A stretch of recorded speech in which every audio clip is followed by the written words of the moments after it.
Well, I'm the development coordinator, so I do events, fundraising, a lot of public relations type of events, and basically just help spread the word on the work that the Humane Society does.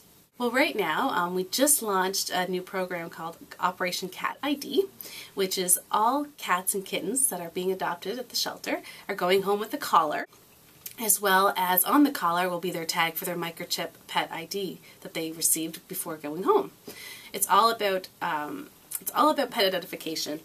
Out of all the cats that come to the shelter each year, only 3% of the stray cats ever go back home because all the other ones don't have any type of ID.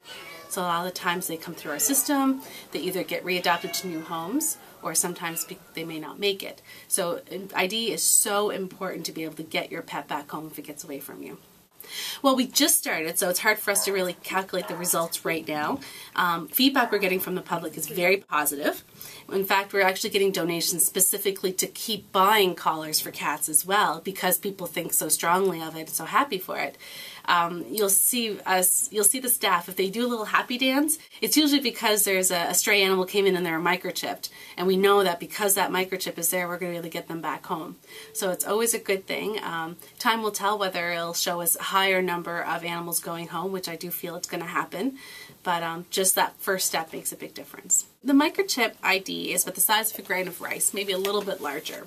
And it gets embedded with a needle behind, underneath the skin, between the shoulder blades. It's virtually painless. I haven't really seen very many animals get agitated whenever it gets injected. And it stays there, it just lives there the whole time that the animal's there. And what we do when we have an animal that comes in, we have scanners. We always scan the top of the animal.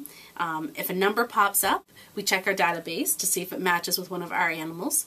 If not, then there's about 3 or 4 different phone numbers we can call for different companies that house microchips, and they have a database. So then it can give us the information on who owns that pet. So it's an easy process to do. You can get done at any vet clinic across PEI, as well as we do a couple of clinics throughout the year through the Humane Society as well. And it's permanent, so the collars can sometimes come off an animal, but this is permanent. They can't lose this. So, and it's recognized all through North America. So if you travel a lot with your pets, it's great.